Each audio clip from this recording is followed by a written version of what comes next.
Hey everybody, welcome to episode 35 of Let's Unpack That, if I'm not mistaken. I'm pretty sure I got that right. We are a media I and... think it's 30. Yeah, 35. We are a media and literary analysis podcast, currently talking about Berserk, and not a dumbass wizard game that you can definitely just not buy. So, welcome back to our podcast. We're very happy to be back. This is all about Berserk this time. We do have a Chainsaw Man episode coming later that we're gonna reformat a little bit, just because you'll see why when you listen to it. Nothing against Chainsaw Man. We have things we like about it, but it's just not as lengthy as Berserk. So just wanted to get that out of the way early. But yeah, welcome to a new episode. We're back with more shit talking, more stuff about Nintendo because they had a direct recently. So we're gonna talk plenty about that. And probably one of the most intense episodes we've had in the past 10 episodes. So thanks Miura, and we're all gonna get introduced to Wild today, so that should be fun for everyone involved. We totally haven't been dreading this for 2 weeks, but yeah, no. Yeah, I haven't been putting this to the back of my mind for ever now. No, not at all. So I did. Well, we talked about it a little bit before. We were actually texting each other during the Nintendo Direct, but I think Nintendo is doing some cool things, but I want to just get this off my chest. Yeah, I don't like the whole bad emulation thing behind a paywall thing. I'm not really digging it. For people who don't know, Nintendo had a Direct, which is a little press conference they do to be like, hey, this is all the shit we got coming out. They had cool stuff in there, but one of the things they did is say, hey, we have Game Boy games and GBA games on the Switch now. If you pay for online, and then you can only get the GBA games, you pay for the highest tier of online. It's like the N64 stuff. So, fun time. It's not like the GBA was my favorite handheld or anything. I'm not mad. I'm not salty. Yeah, it's not like they know exactly what they're doing or anything. God, I am so see, it doesn't matter as much for me because my my brother-in-law got the subscription anyways. Hi Zach, love you. But I'm just I don't want to do that out of principle, I have it now, so I'm gonna do it. But yeah. it's I've already played it's Oracle just so Seasons. frustrating to me. Yeah, it's just really frustrating to me the way they did it. Also, if you have, I think if you've listened to this before, I've talked about this before. I really love Minish Cap, and when I saw it was getting released on that stupid fucking emulator and that I'm not getting a remake, I was pissed. I was really mad. Gosh. I'm not gonna lie. Not that I think it needs a full remake. I really just think it needs a re-release. It's essentially fine as it is. Yeah. You could release it for $20-$30 and I'd buy it, but put it on the store. Or do a Link's Awakening type of remake, right? Where it's the exact same game, just it looks better. But I mean, I don't know. I don't know. That whole style thing would have been cute, but also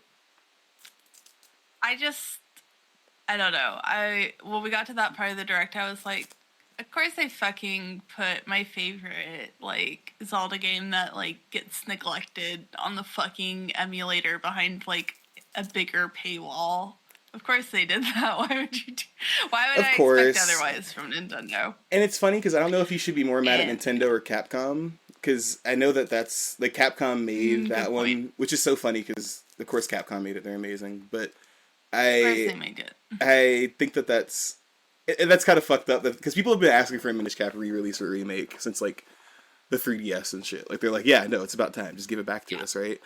So that one, another theory that people had is that F-Zero is coming back for this Direct. People were like, yeah, they'll re-release an F-Zero game or something, right? Yeah, y'all got the GBA version is available now on the online service. And I feel like that's what is kind of funny about the online service is Nintendo doing this thing where they're putting all these IPs they haven't touched in a while and they're putting the old versions on there. Wario Land is a very niche but very popular Nintendo series. It's not Wario. It's not like the WarioWare games. It's an actual adventure game. It's kind of like a Metroidvania, honestly. Yeah. The third one is, and people have been begging for that to come back, and they're like, "Oh no, here it is. We gave you the emulated version." But then alongside all this shit, they also did cool stuff. There's an entire sneakily just randomly dropped release of Metroid Prime, that all the graphics were redone and There it you has go. all the control schemes from the Wii and it has all the features packed in and shit. Like, it's random. Like, they redid everything. And they're re-releasing Ghost Trick, which I know that Cal is They're extremely excited about re-releasing it. Ghost Trick. Yes. I did not remember the rest of the direct because Yeah. I noticed that, and I was like, "That's all I need to know." I don't give a shit. And I was talking about it with people after, and I was like, "Oh yeah, I was excited for all that stuff too." And like, but like, they're re-releasing Ghost Trick, which I'm excited about. And I forgot they released it on iOS a while ago. So I'm curious to see how they're like. Well, because I think if they're doing what they did with the Ace Attorney games, where they like did it on iOS first and then like ported it over to other stuff. Because that's how it's on Steam and that's how it's on the Switch and everything. So like I feel like it'll run well because that port ran really well. Also, it's a super fucking old game.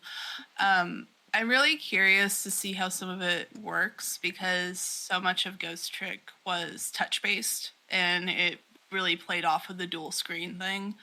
But The World Ends With You was also kind of similar, and they did a remake of that, and it was really good. So I'm kind of like, okay, like I trust you guys for right now. If you fuck it up, I will be angry forever. But, like hopefully it's good. And this is kind of following that model that some of these places have been doing, because like it's funny because Capcom's kind of known for doing like the Capcom test, but other companies do this all the time where they'll re-release something or like a stripped down version of something to gauge interest, and then if people buy it or if they're interested in it, which is why you always see Metroid fans, as if the last couple Metroid games haven't sold like fucking hotcakes, go, "You need to buy this so they give us another one." Yeah. they do this all the time. They're like they're traumatized. Exactly, right? So no, and I get it for Metroid fans, right? They're finally eating after the past couple of years because Metroid Dread came out, Primes came out. I'm so happy for them. They're probably going to remaster the other two as well if this one sells well, which it seems like it is. I pre-ordered the physical version, but I feel like they're probably both in the works, you know, and like Zach was killing me because like he's like, I'm gonna buy the physical, and I was like, okay, and then like a couple days ago he's like, I'm gonna use my gift card to get the digital, and then I'm also gonna get the physical, and I'm like, how did I know he was gonna do that? He loves Metroid, so that makes sense. Because it's Zach. Zach is like his all-time favorite series, other than like it's sick, dude. I don't know, maybe Hollow Knight, but like it's like his super duper favorite. So no, I totally understand. And but I hope Ghost Trick gets a sequel. That's what I'm hoping. Is this remake sells well? They see that, and then they use that to go like, okay, let's do another one. Because I mean, they eventually released that. They would. Yeah, I don't know, and like I don't know like about like if like a sequel would be possible for Ghost Trick. I don't know if it would work plot wise, but if they did like in a series, you know how like there's like the Ace Attorney series, and then there's like where with Phoenix, and then there's like the Apollo Great Justice Ace series. Attorney, and I think I think if they did it kind of separately like that, it would work. But I don't think you could use the same characters. Is the thing. No, that makes sense. I also haven't played it in like 8 years, so maybe I'm incorrect. Maybe longer than that. It's been a while. Okay. Well, and hopefully this just turns to the Akami effect, and it just starts getting re-released on everything for the next 10 years. Yes, it's deserved. People should play this game. This is why I wanted it to come out, because I want people to play this game. Because whenever I talk about it, people are like, "Oh yeah, I heard about that." I'm like, "Yeah, you should play the emulation game," even though it's like DS emulators suck ass. No, they suck. Yeah, like they all the clicking, but like I promise it's worth it. And people are like, okay, and then no one ever does it because emulation's kind of a pain in the butt sometimes, you know. Yeah, emulation sucks. Yeah, sometimes. Well, it's such a good game, and I'm like, it's worth it. I promise. And that's why I'm conflicted about like Nintendo bringing some of these games back. Right? Is because I get it. It's convenient. It's a lot more convenient to just give Nintendo $20 a year to get Game Boy games, or $50 a year to get N64 and GBA games, right? Because like Metroid Fusion, I think is one of the best Metroid games. One of the only ones I've actually finished, and it's on GBA now, like on the GBA Switch thing, and it's such a good game. But I'm not gonna lie, like one of the things I don't like about the emulation on Switch is it's a little too faithful. Like, and that's cool if you're a person who likes to play like the original versions, but like I was playing like Super Mario Land or something on the GBA on the Wait, I regular saw your Game clip. Boy. Oh my god, yo, like, and the clip wasn't even bad, but like there's some parts where if there's only Yeah. like 3 enemies on the screen, it's like, oh no, you are playing an original Game Boy. Congratulations. Like, it's like there's no like, and that's why I think emulation on computer is kind of cool because you can like change the speed, you can like Right. use the actual hardware on your computer to like make the game run better. So, which like I get it. There are purists who are like, if you don't have the screen lag from Mega Man, you're not actually playing it. I don't care. I like to enjoy the game when I'm playing it. So Mm-hmm. I don't know. I like that emulation is like that Nintendo's kind of releasing these games, but they had a much better model for it before, and it was the Virtual Console, where you know you could just fucking Yeah. buy the game and play it on your Wii or Wii U or something. Like people, you could just play like so now like the fact that Nintendo Switch Online has replaced this is why I'm like so like salty about it. Is because like yeah, if I could have Yeah. just bought Minish Cap for like $5 and played it on my Switch because they had Virtual Console, that would have been perfect. That would have been better instead of like Great.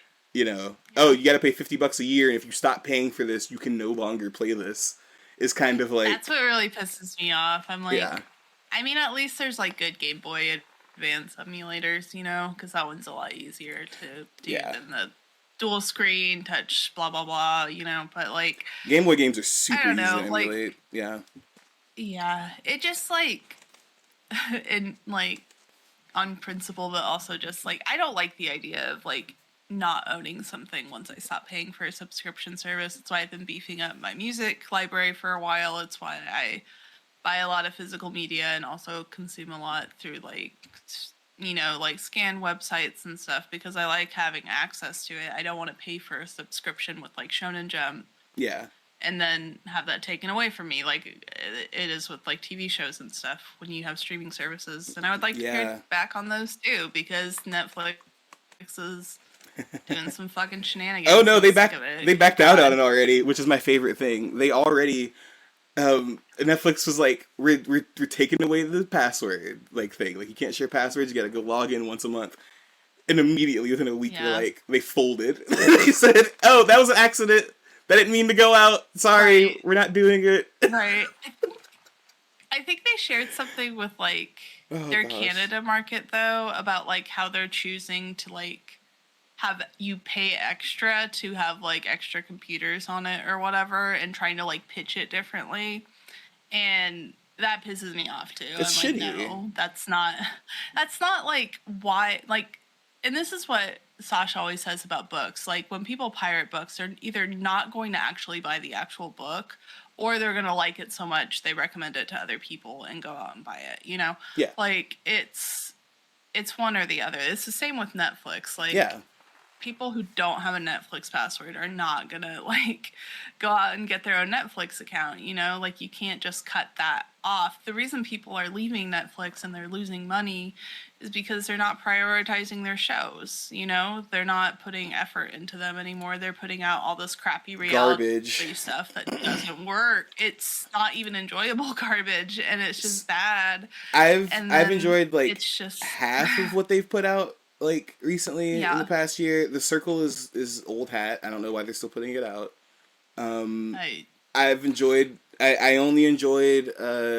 What was it? Dubai Empire. I don't know. There's a few different Empire shows on Netflix that are all decent, but they only have 8 episodes, and they probably won't come back after more than 2 seasons. Like Yeah. everything else on Netflix, like their quality and content has gone through the shitter in the past few years, 5 or 6 years, honestly, and. Like the fact that they thought that this would like help them at all when they were already losing subscribers is just so like they don't understand the market. Right. Like your wife said, No. like if people like something, they're gonna go and buy it. Like that's what I have pirated games and then just gone and bought them. Like I have done that. Like I emulated Metroid Dread before I went and got my own copy. Like I got partway through it and then I was like, I actually really enjoy this game. I'm gonna go buy it. It was on sale. I bought it. Like it translates, right? So, like, people who act like... And that's the thing. Like, yeah, there are people who pirate things and they don't fucking buy them. Guaranteed it's because they played it for 5 minutes and were like, who cares? And then they That's deleted not my it. thing, Like, you yeah, know? like, I don't know. Pirating is so easy. Like, people know how to do Fire Sticks now. Like, there are Fire Sticks that you just install an app and they give you all the Netflix shows like that. Like, there's some guy somewhere just uploading them to a server every week, and then you just get all the new Good for Netflix him. shows. Like Love that for him. there's so many different ways to get Netflix shows that they have to be Yeah. out of touch to think that like this method that they're trying is reasonable at all. I just think it's so stupid. Stupid, and like other companies being like, well, what if we had a streaming service? I'm like, don't do that, because the appeal was the convenience. If you have 1 to 3, it's like you can kind of get away with it. If once you start have more streaming 5, services, 6, 7, 8. It's too much. And then they're like, well, we're gonna do this, and we're gonna take all our stuff off of this service. And I'm like, that was what I was subscribing to, that service. That's why you were getting money from me. I'll just go pirate it now, you know? FBI, this is a joke. Yeah. But like, literally. it's just like exhausting to me. And like, I don't know, like I read a lot of like pirated manga online because I don't have time to go buy everything all the time. I don't always have the money to go buy like something in the quantity that I want to read it in.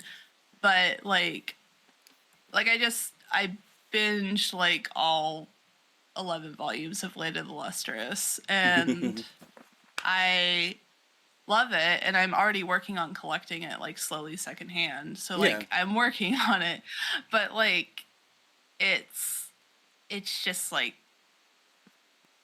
I don't know. I think people just have a very like warped idea where they're like, if you're pirating, you're never buying anything, you're never buying merch, you're never interacting with fans, you're never doing this, that, the other. And I'm like, that's not true. Like, you're still building a community around it. You're still building like hype around something. Oh yeah. And I feel like that's what companies don't get, because they see that bottom line and they're like, oh well, these people could have just gotten it from us. And I'm like, yeah, they could have, We but could they're have not made going 10% more if these people like. It's just like, to. and Just that's greed.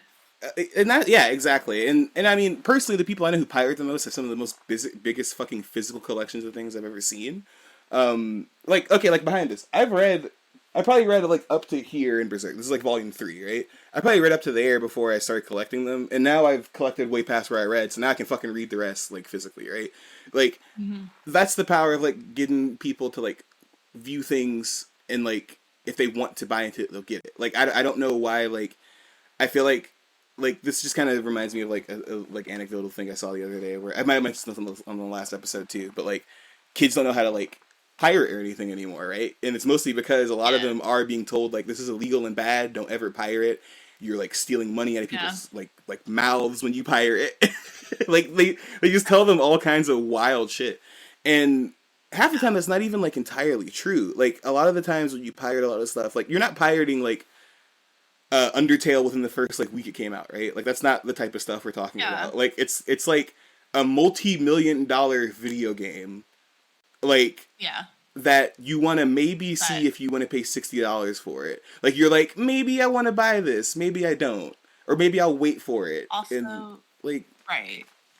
Yeah. Also, sometimes it just runs better on an emulator, like Arceus. All Switch games. All like current Switch games that are coming out, you know, like except for Metroid Prime, apparently. Apparently. Oh man, but yeah, I just like, I don't know, like there's plenty of reasons someone to do it, and I really think it's kind of funny because like, you know, they like gave us the same propaganda when we were growing up, like you wouldn't steal a car, you wouldn't blah blah blah. You don't know what I would would do. Okay, and you know, yeah, we're like, fuck you, man, and I'm gonna steal a fucking car. Thing. Yeah. I will download a car. But like, I don't know, like I feel like with people my age, like you either have torrented or know how to, or like actively like seed stuff regularly, you know. But like with younger people, or with people who like weren't as like computer literate when we were like in our teens, early 20s, they have a harder time like wrapping their head around it, because it's been convenient to not do it, right? Like they made it to a point where they're like, here, you have this stuff consolidated, and it's like, oh great, that's awesome, like I will pay for that, but it's not consolidated anymore, so it doesn't make sense. It used to actually do that anymore, like, you know, pretty organized, and you didn't have to worry about things going away. Now the shit's going away all the time. Now like the algorithm's kind of fucked up any sort of like personal organization with a lot of things. it's Yeah. it's so like it's so walled garden now, like as far as like how these systems are built, that like now like I feel like some people feel like they don't have a choice on how to like do stuff. And like Yeah. I think I did see like the Google trends for torrent went up after Netflix made their little announcement, right? Like so people do want to know how to do these things. Like it's not like they Yeah. don't know, it's just that they don't know how to. Like and it's Yeah. so easy.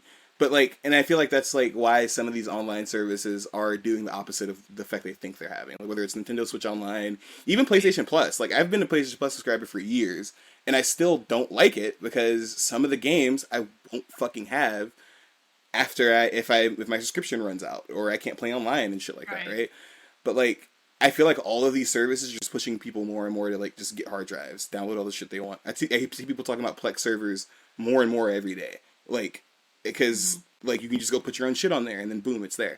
So I don't know, like I feel like the combat, like the like race to combat piracy is like going much the opposite way because especially as like Right. the Steam Deck came out, and you know what people talk about the Steam Deck the most for? Emulation. Like that's what people mostly Yeah. talk about it for. I see a video every single day on YouTube that's like the best emulator ever is the Steam Deck, and it does every game, it does every console. Like it does a Switch, I it does believe Switch, it. it does everything.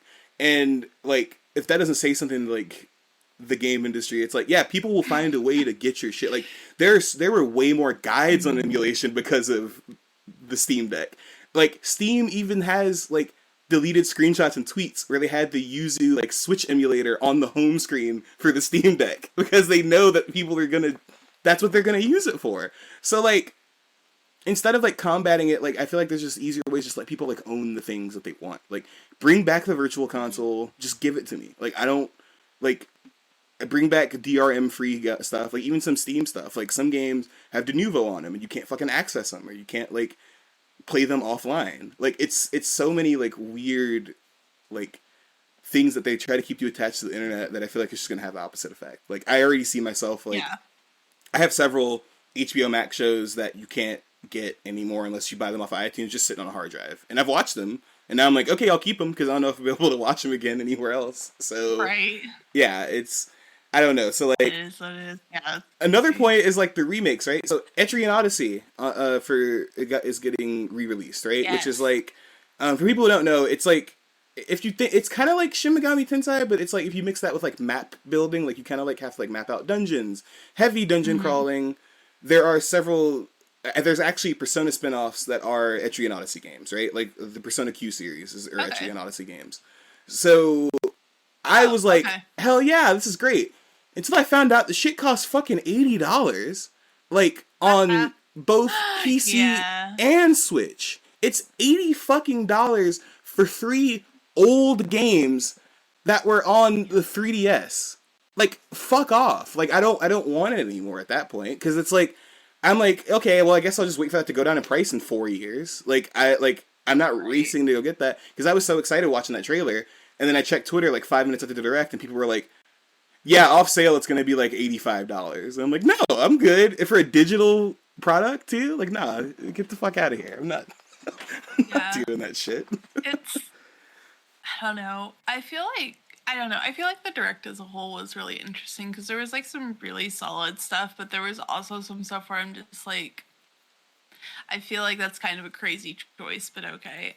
Like the Etrian Odyssey price stuff, or like the Minish Cap thing that we just discussed. But like, I don't know. There's like a lot of new titles that like I am excited for. Genuinely, like I'm excited for Pikmin 4. I'm excited Yeah. for Legend of Zelda. I'm excited for all these things. I am not excited for how they're gonna run though. Like honestly, that's kind of putting a damper on Yeah. like how I feel about them because like I saw Pikmin and I was like, oh, this looks great. Like I'm excited. Da, da, da, da, da. And then I thought about having like max amount of Pikmin on the screen in a boss fight.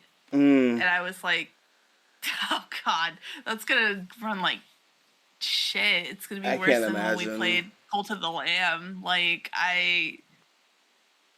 Unless they did something, like I cannot see it running optimally when you're like actively doing a bunch of shit because there's so Yeah. much shit on a Pikmin map. I wonder how Pikmin There's a 3 bunch of ran. enemies, there's a bunch of interactable, like, you can interact with shit, there's like Yeah. all these items around, and it's like a huge area that's active at all times. So I'm just like, what are you gonna do?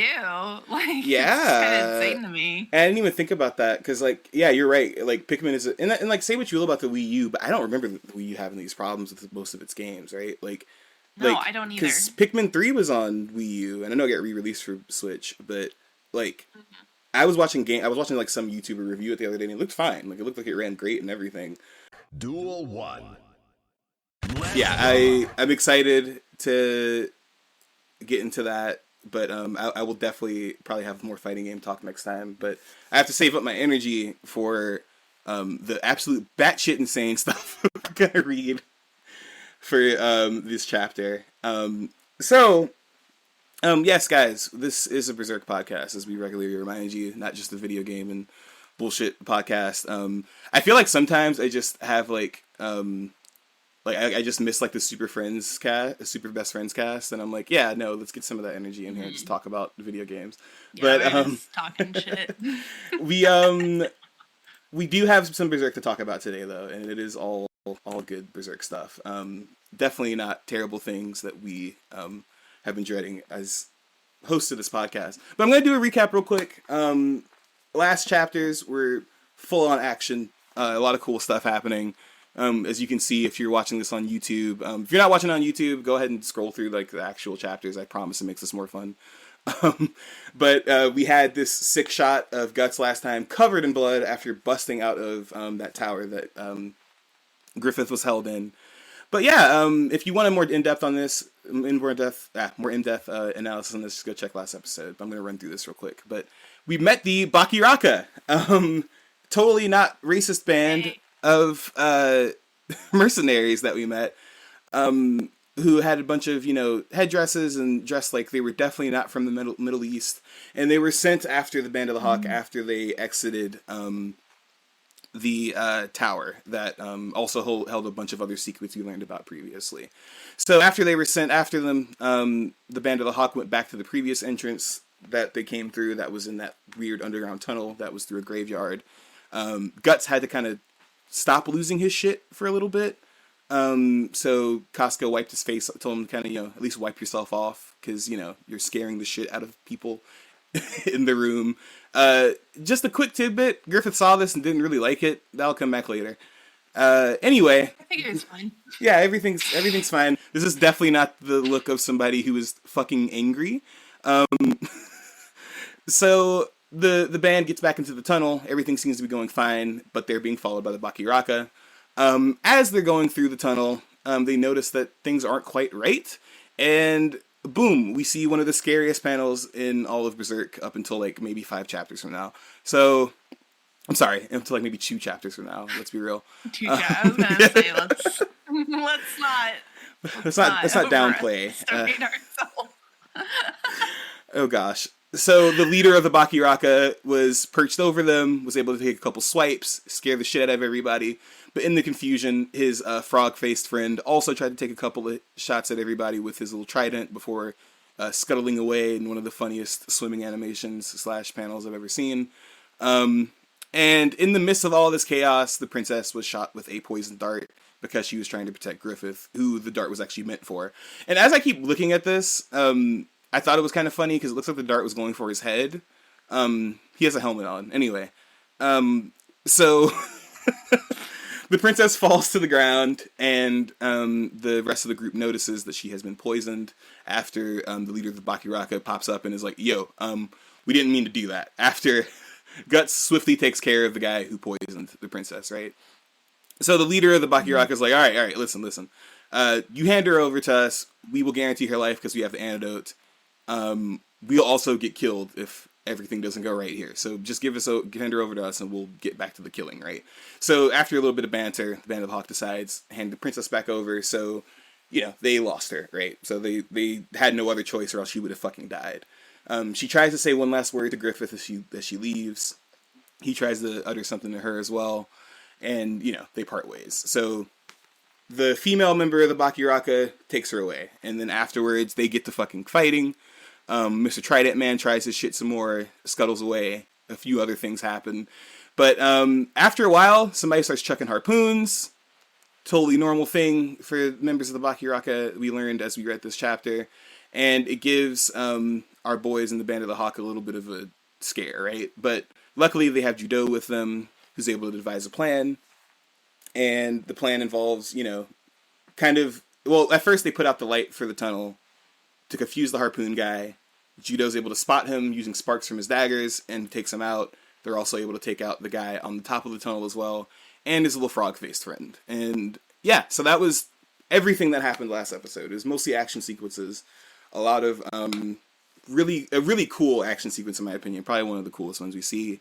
Before we get to the next chapter, Flower of the Stone Castle. And this is the first chapter we're covering today. We're covering 2.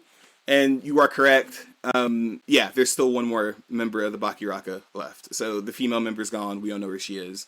But we get another angle on that last panel we saw in the previous chapter of Guts splitting the leader's head open and Casca stabbing the frog-like man. Or mermaid. I think you said he looked it's like a mermaid legend looking kind of dude too. He's really... Yeah, I remember. It was the Fiji mermaids. Thank you. I think that's what they're called. Dude, I was Googling this shit. I could not remember, and then I woke up one night, and I was like, it's Fiji mermaids. I'm not even kidding. Like, I was, like, half asleep. I was like, I'll say that next time. Thank you. Thank you. It's not Yokotaro, it's the fucking Fiji mermaids. Thank you. I was Googling this shit for so long. I was like, I know what he's talking about, and I've seen it before, but we finally figured it out. So, yeah. Anyway, he's dead. He's dead now, courtesy of Casca.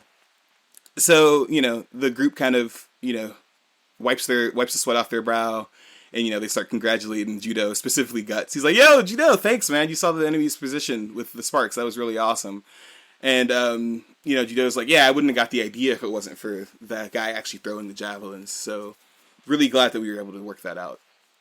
So, Casca's still on guard. She never really put her sword down. And she's like, hey, that's great and everything. Judo, light the lantern. And they're like, okay, yeah, sure, no problem. And while he's getting ready to light the lantern, Guts is like, hey, do y'all smell something? And everybody kind of starts, like, sniffing around. They're like, what the fuck is that? And it's like this... I imagine it's probably like a sulfur smell. Like, it probably, like, fucking stinks, but it's not, like, something that you would immediately be alerted by. But for the first time in some chapters, our boy Pippin has opened his fucking eyes, and he's letting everybody know, don't light that fucking lantern. And, Judo does listen. He's like, okay, what's going on? And Guts is just taking off guard his off. He's like, what's wrong, Pippin? And Pippin immediately says, run to the exit. Don't worry about it. Don't light that shit. Run to the exit. YouTube, congratulations. We're going to have to censor this part. Yay, there's titties on the screen. Yay! Oh my god. So, that female member of the Bakiraka. So, description, since I guess you can't watch it on YouTube either, sorry. So, she's kind of like taken off her robe, and it's kind of like a scarf now or something like that. And she's covered in this rope of it looks like these little sacks or something, right? Yeah, like these sachets of something. Yeah. Yeah, and she's got her hair in this bun, and she's got a couple of earrings on or whatever, titties out, all that stuff. But she lifts her hands up and clicks her bangles together and causes this gigantic explosion that bursts through the tunnel, and it follows the Band of the Hawk, right? So, good thing they were already running. Pippin's in front, because it was his fucking idea, right? And they all see the fire coming toward them. So, they're confused. Casca specifically is like, fire? Why is there fire? And Pippin, I think he's seen this before, right? So he's like, the dust caught fire. If it catches up to us, even our lungs will be burnt black. We gotta get the fuck out of here, right? So they're sprinting. As they're sprinting through the tunnel, all the other members of the Bakiraka's bodies are just burning, just getting engulfed by the flames. The whole tunnel is on fire and it's following them, right? They're running as fast as they can, but it's not stopping anytime soon. So Pippin, who's in head of the group, starts looking for something, right? He looks up and spots light coming through the tunnel at the top, right? Through some cracks. So, before he even gets approval for anybody or says anything, he swings, knocks the roof out, and then tells everybody to get down. So everybody ducks, and all the flame shoots through the roof of where he made the hole in the tunnel. And Science. yeah, science. Thank you. Pippin took the only science class available for the Band of the Hawk, right? So because nobody else knew what was going to happen, right? So we actually get this cool little shot of the outside of the entrance that they took, and you see like just fire shoot from the hole that Pippin took, right? And it's like this, like it's like from a distance, right? So it's like just this random flame, and all the flame shoots through the sky. It all works, and everybody's safe, right? Guts is kind of, I think, just surprised to be alive, and he's like, "What the hell happened?" So Pippin explains to him. He's like, "Yeah, the same accident happened when I used to work in a mine. Fire will gush upwards to a wider space if you make a hole." So, you know, everybody's like, "Wow, quick thinking, dude. That was a really good idea." And Pippin's like, "Well, yeah, I mean, Griffith is the one that showed me the light in the ceiling. I wouldn't have seen it if it wasn't for him." And, you know, even Guts is kind of surprised. He's like, "Wait, Griffith told you there was something there?" And Griffith kind of looks at him like, "Yeah, fucker, I'm still useful." Like, like he's like, "Fuck off." Like, he kind of gives him this look. And, you know, Casca kind of sees it too, but they don't really have too much time to dwell on it. So they say, "All right, let's get to the exit. It's not very far. We can get the hell out of here." So we're done with the tunnel. We go back to Wyndham. And, yeah, so the last member of the Bakiraka got fucking executed because she didn't come back with the princess or Griffith's head. And she's executed right in front of Anna. I guess right after she brought them back. I guess after she brought them back, she came back and was like, "Yo, I wasn't able to get everybody," so they just executed her on the spot, right? And we get another. We couldn't tell if there was like two girls, or if like that we didn't see one, or if she like started to take them and then came back and then like finished taking them. It's really confusing. Honestly. So what I think, because I'm pretty sure this is the same woman because we've only seen one of them, and she has the same like facial markings and stuff, right? Right. So what I think she did is I think she took Anna and the girl and like put them somewhere, and then just came back and then was like, "Fuck, okay, let me take them back to the castle after everything didn't work out." Because she only took them like a few minutes ago, right? So I don't think she had time to go and come back. She probably just like gave her the antidote, like told them, "Don't move or I'll fucking kill you," and then just like was gonna wait until they had their fight. But then I guess she probably watched everybody die and was like, "Whoops, okay, well, I guess it's time for me to do my job." So I guess I should do something, and then it didn't work. Yeah, okay, that makes sense. Yeah. I was like, what happened here? Okay. Yeah, it is kind of hard to tell, because she does just kind of pop back up after we assume she left, right? So, yeah, the king basically starts gloating afterwards, right? He's like, "I told you! I'd never forget if any harm came to the princess," right? Because he also learned that they accidentally poisoned her, right? So that's mainly the reason they got killed, is because, you know, they hurt the princess and they didn't get Griffith back, right? So, you know, after he's, you know, done talking shit about, you know, the woman they just executed, Anna, standing nearby, if you forgot, is, oh my god, what is the princess's name? I forget her name. Yeah, Charlotte's, like, assistant / like handmaid or whatever. She's like, "Hey, and you were the one who helped do all of this, right? Like, this is what she wanted to do, so you come over here too." So Anna starts losing her fucking mind, because, you know, I think it's execution time and she might be up next, but Charlotte reaches out and says, "Hey, no, Anna wasn't involved. I forced her to be a part of this. Don't let her be a part of this," right? But she kind of starts, you know, passing out while this is happening because she's weak from the poison, I'm assuming. I'm assuming the antidote didn't just take effect immediately. The king, you know, is basically going to do whatever she says. So he's like, "Yeah, it's fine. Don't worry. I'll worry about the rest of it. Don't worry. You get to keep Anna. I won't kill her," right? So, you know, Charlotte kind of feeling what's going on. She's like, "Yeah, what if we let Griffith go too?" And, you know, the king isn't really feeling this. He's like, "Well, you and he, y'all can't fucking talk anymore." And she's like, "Hey, listen, he can't speak anymore. He can't move his hands or feet. You put him in the darkness for a year. He has nothing. Like, you got to be satisfied, right? Like, he doesn't have anything else. Like, please tell me you're done with him." So the king kind of sits there for a second, and he's like, "Okay, guess I won't interfere with him again. And he kind of looks a little more normal for a second. Like the crazy look in his eye goes away for like half a second, right? Like he still looks very like old and like, disheveled, but he's like, okay, I won't interfere with that man. You may be at ease. It really will be okay. And Charlotte's like, wait, really? And the king responds with, yeah, I swear, you don't worry about him ever again, Your Highness. Like, I promise it's all taken care of. And, Anna's like, yeah, isn't that a good thing, Charlotte? That's so cool. I'm really glad he's going to leave him alone, right? And Charlotte, still in pain, but also kind of relieved, I'm sure, kind of just like rolls into Anna's arms and, kind of passes out a little bit.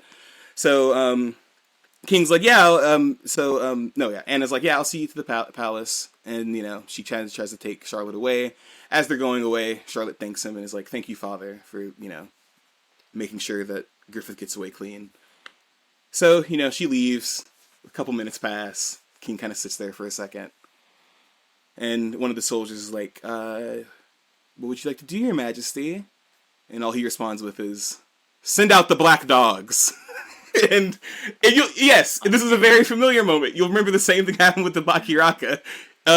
A soldier is like, what the fuck? What do you mean the black dogs? You can't mean those guys, right? Like, even more scared than they were about the Bakiraka, like, just to give you context, right? And he's like, I order the Black Dog Knights to pursue Griffith's party and annihilate them. Just completely throwing all the he just fucking lied to Charlotte, right? Wasn't taking her seriously at all. Shocker. Oh, you mean doesn't respect his daughter? What? You mean the pedophile or rapist father isn't trustworthy? Oh no. Crazy. So, the soldier is like, sir, like, they do some fucked up stuff. Like, can you please reconsider, like, using men such as those, which, remember, they just employed and executed, basically, like, an entire, like, assassination squad, right? And this guy's still like, hey, dude, you may not want to do this. So, the king responds in kind by slapping the shit out of him and telling him, yeah, anyway, go get Wild and tell him he can name his position and his reward if he brings me Griffith's fucking head. And, the soldiers kind of speaking back to themselves is like, why, like talking amongst themselves after watching one of them get bitch slapped, right? Because the king just walked away. He's like, why does he want to use them? Like, I know that the Black Dog Knights are made of former criminals and stuff, but like, and it wasn't as much of the Band of the Hawk, but didn't they really do well in the war? Is like what another soldier says, right? He's like, I mean, it's necessary, right? Like, they did good in the war, and the general is like, do not refer to them as knights. They're a disgrace to the Midland Army. They're nothing like us. Don't compare them to us. And, he says, besides, that man they call Wild, there's some shit wrong with him. He's a fucking beast.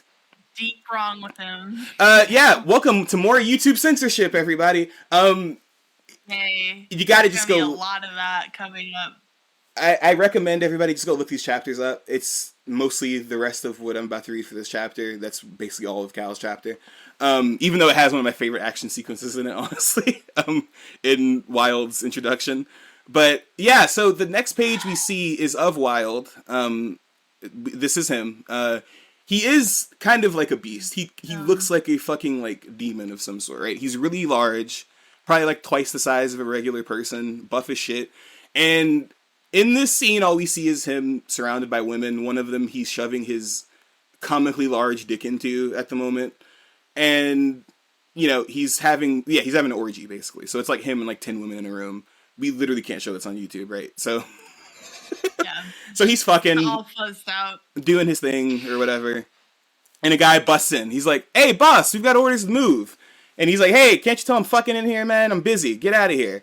And, he's still having sex while his little guy is like telling him like, oh, yeah? Well, it's an order directly from the king. He says, like, the Band of the Hawk broke out of jail or some shit. And, before he can even finish, he's like, wait, huh? And he's also, like, strangling the woman he's having sex with, right? And he kind of, like, throws her to the side. And he's like, oh, now that's funny. That business I mentioned, it's with them. He's like, it's with that Hawk boss. And we get the most fucking terrifying picture and a full reveal of Wild, Wild, however you want to pronounce it. It's Wyald. And we're going to learn a lot about him in this next chapter, which I'm going to hand off to Cal, sadly. Boy, are we. But yeah, that was Flower. I love Wild. Flower of the Stone of the Castle. For those following along with the paperbacks, this is also the end of volume 10. Yeah, a lot more where that came from. Miura really got his orgy shit on, but yeah. He did indeed. I haven't seen an orgy like that since what was it? The king found his wife fucking, I think. A long It's time been ago. a minute. Yeah, it's been a minute. Slap! Okay. Oh, really? That's the cover of All volume right. 11. Interesting. Right? Oh, I guess it's because like she was in like the forest part, fucking with what's his name? Yes, I forgot. Yeah. She does pop up that early. I totally forgot. Yeah, because I think she's like technically a part of the eclipse, but we'll get to all that because this is like leading up to it almost there. I also think she helps Wild a little bit at one point. I can't remember. Yeah, I think she's in that big fight that happens. I'm pretty Something sure like she that. pops up for a second. Yeah. All right, gang. We're doing it. All right, so we're doing it. I don't want to, but that's why we do this podcast.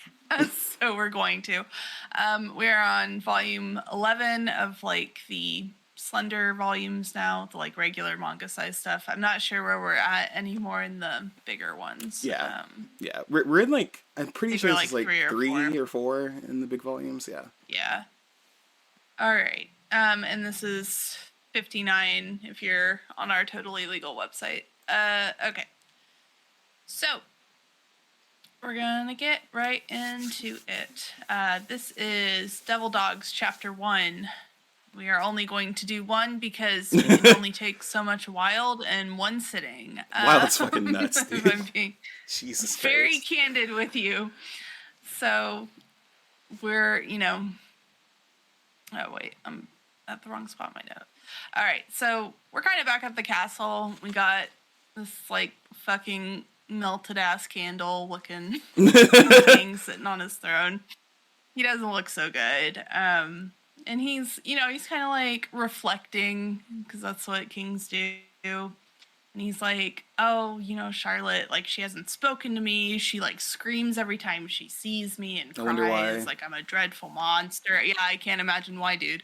And he thinks about how she called him father for probably the first time in, like, a year and thanked him.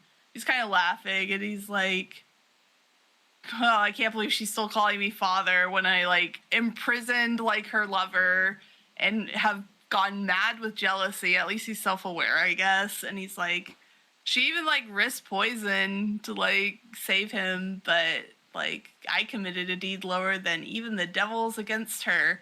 And I'm like, okay. Oh, so he did know. I think he's talking about the stuff with Wild, but like I don't know if he's also talking about like the molesting. I don't know. Yeah. He's not making sense. Everything he has done is heinous, so I don't care. He has effectively lost his mind, so yeah. He's just kind of cuckoo bananas at this point. But his crown like has fallen off of his head, symbolism, I guess. And he's like, I won't forgive you, Griffith, and he's still on this shit because of course he is. He's like, you stole Charlotte, and it's your fault. And I even, like, hate my crown. And I'm like, okay. But he's like, but Wild's gonna bring you to me. And that'll solve everything. And we start to get Wild's backstory. And he talks about, like, how when the war was starting, like, 5 years ago, or, like, really, like, taking off, he decided that since he didn't have enough army, he was gonna compensate and bring in, like, a bunch of criminals to fight for him, which is, like, some monarchy shit. A tale as old as to be time. expected. Yeah. Using criminals to do the dirty work. And he said, out of all of the convicts, like one man volunteered, and that man, of course, was Wild, who's fucking terrifying here. By the look of this shit. he actually looks Look at this shit. very unsettling. I feel like what it is like he has human features, but they're all like wildly exaggerated, like almost like a joke. Like his mouth is like way too fucking big. like Well, it's like that. Like he's very like ape-like to me, and it's like Yes. that uncanny valley with like Planet of the Apes kind of CGI stuff, where it's like this is almost human, but I don't like it, and so. Also, the King's Job, looking Miura. I King's hate looking this. real good here. He looks he said this only 5 years ago. What the fuck? I mean, we saw him like decay Yes. over like a year. the period, a year. Like he went from looking kind of like this to looking like I said, like a melted candle up further there. So he's looking pretty spry right now. But he's like, you want me to make you the leader, and you know, kind of thinking to himself like he was pretty bizarre. He was pretty fucking inhuman. Like everyone knows this guy's fucked up, but and you know, Wild's like, yeah, you know, like the way we do things, which you know is kind of implying that you could take it as like him implying this is how criminals do it, or like this is how monsters do it. Like you could take it either way. Yeah, we know he means monsters, but you know, if you don't know that because they don't know about any of the supernatural stuff yet, but he's like, the way we do things, the strongest takes charge. And like a bunch of the criminals are like, what the fuck is wrong with you? I'm stronger than you. Like, you fucking monkey. It's like, fuck you, bro. And this guy steps up, and his name is Barbo. It's Barbo the armor hacker. Barbo. Barbo's gonna live for sick a ass long name. time. But he's like, yeah, I like the cut of your jib. Like, strongest gets to be the boss. I'm the strongest. He's like, yeah, good idea, dude. Well, it's like, oh, yeah, he's like, oh, an octopus slipped in the monkey group. You know, kind of like playing off of like people making fun of him, but also being like, you're ugly too, bro. I don't like you look like shit. But you know, Barbo's like, hey, let me like beat the shit out of him. Whoever wins gets to be the boss, right? And the King's like, I guess that's how they're gonna settle it. So whatever, let them fight, which is a great attitude to have. Amazing. As a leader. Yeah, and you know, he's kind of monologuing still, and he's like, oh, it's like pretty obvious to anyone like who the stronger guy is here. The guy who stepped forward like wasn't going to win. He was way smaller. And then Barbo also kind of seemed easier to manage, so I wanted him to win. So I just was like, I'll just see how this plays out, you know? Yeah. And the knights go up and they like start uncuffing them, and one goes up to Wild and he's like, oh no, that's okay. And I don't like need a sword or anything. Like this is all just jokes. Like I don't care. And the knight's just kind of like, okay. He's like, what? All right. And, you know, the King is like kind of startled too. He takes note. He's like, okay, interesting. And Wild's like, you know, you need like a performance to capture the heart of the troops. And like, sometimes like ordinary incentive isn't going to cut it. Like you have to have overwhelming power and charisma. It's like essential. He read The Art of War. Barbo's like, yes. What the fuck are you doing? Yeah. Motherfucker reads Machiavelli once. He's like, yeah. Yeah, I got it. And meanwhile, Barbo's like, okay. And, you know, Wild's still like on his shit. So he's like, King, like, as thanks for like my appointment, I'm going to like give you a present. I'm going to give you a statue on the top of this tower. And Barbo's like, all right, that's enough shit out of you. Like, I'm tired of this. We're going to fight. Eat this, you monkey. And he has like some like real Italian gangster talking here.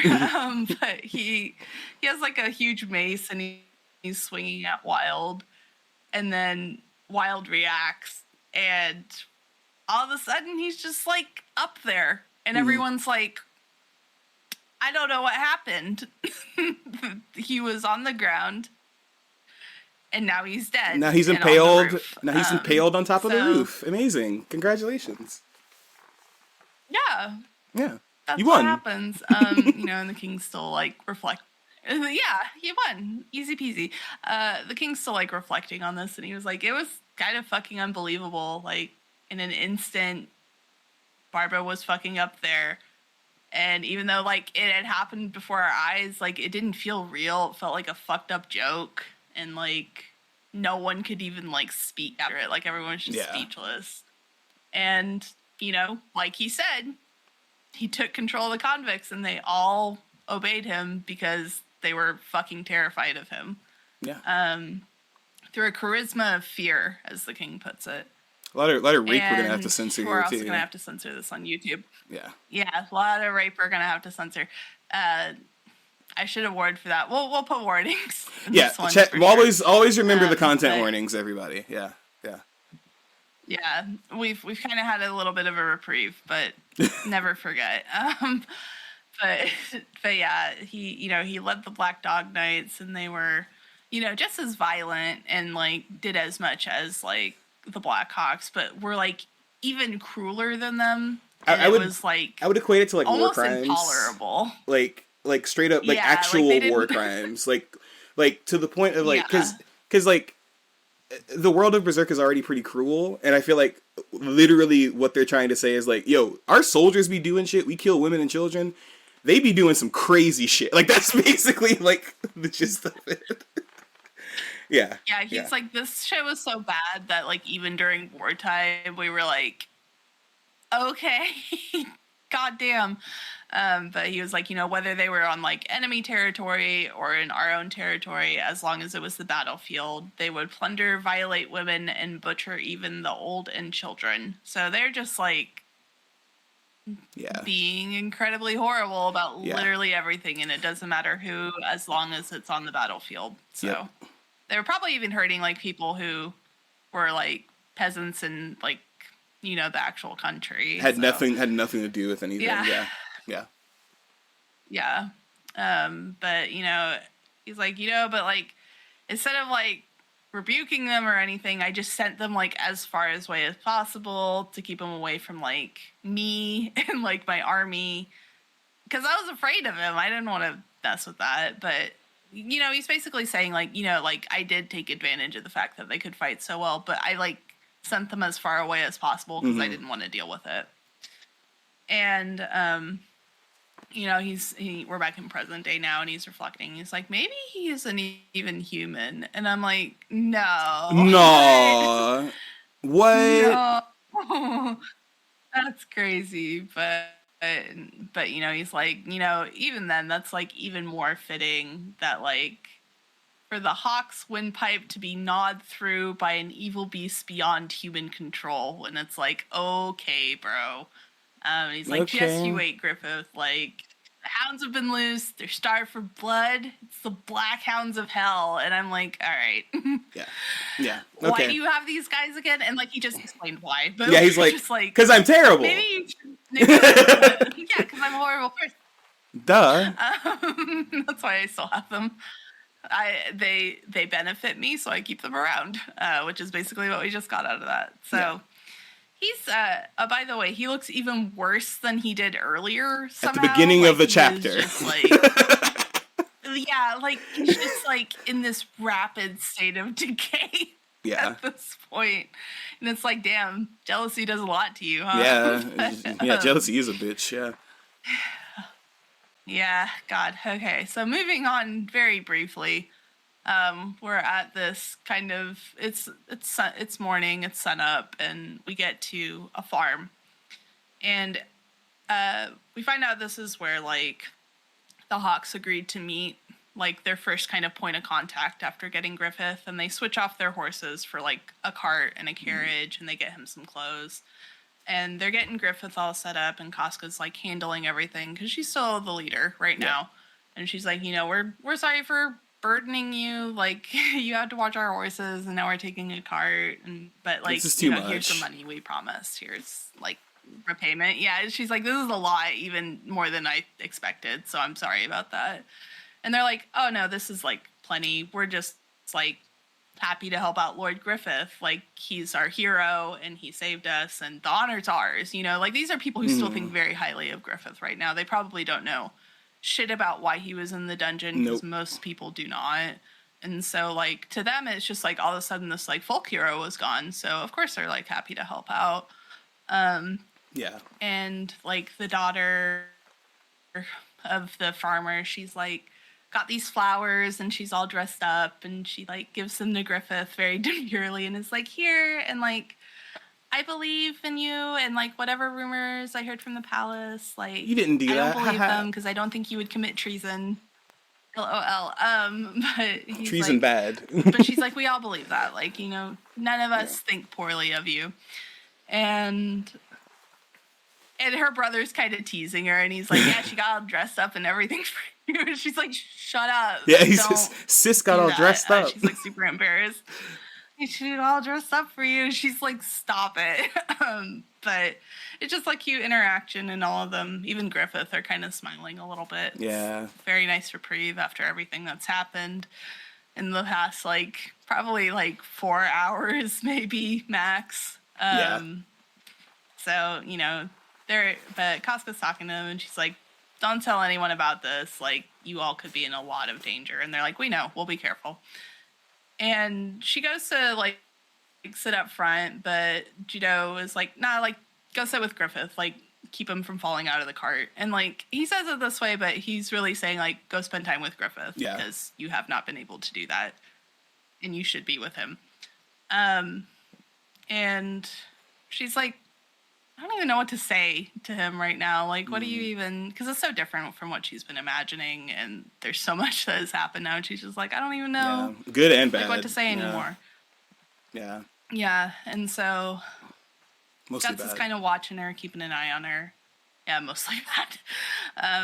And they're all kind of quiet as they ride off, and Judo's like...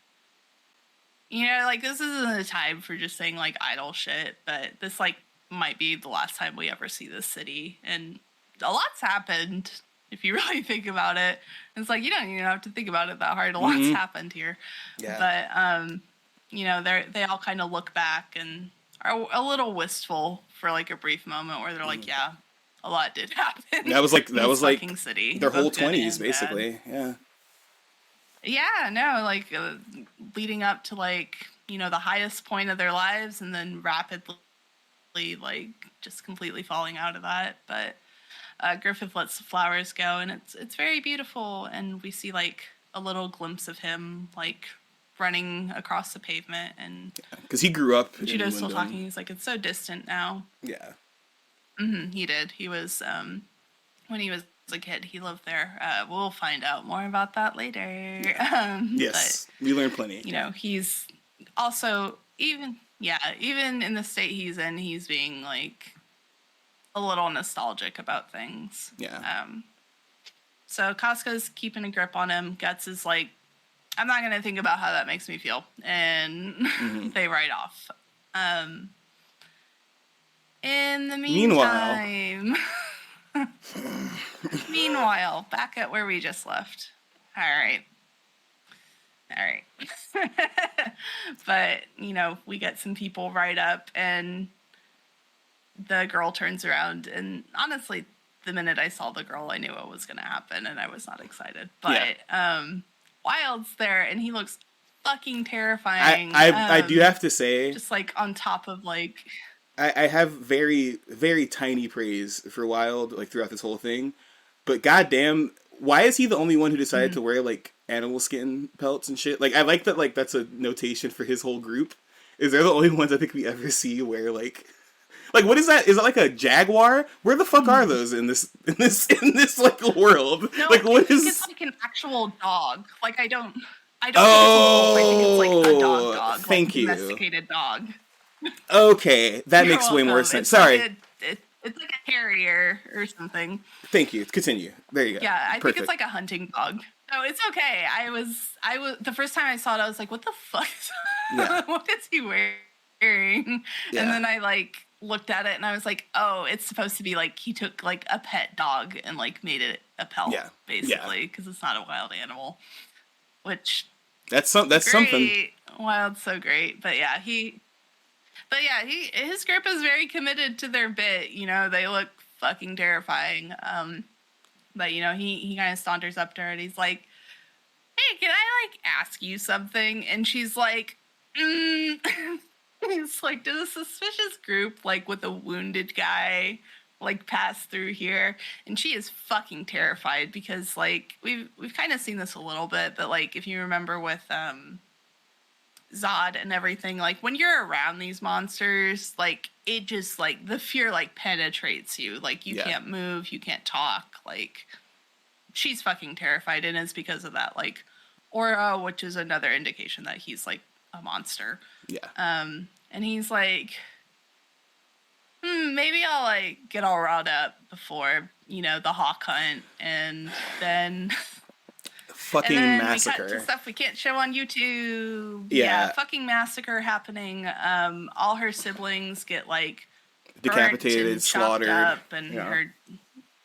Yeah, and she gets raped because it was a young girl we did not get a lot of time with. So yeah, they kill her dad. It's like one panel after another. They kill her dad, burn all her siblings while chopping them up.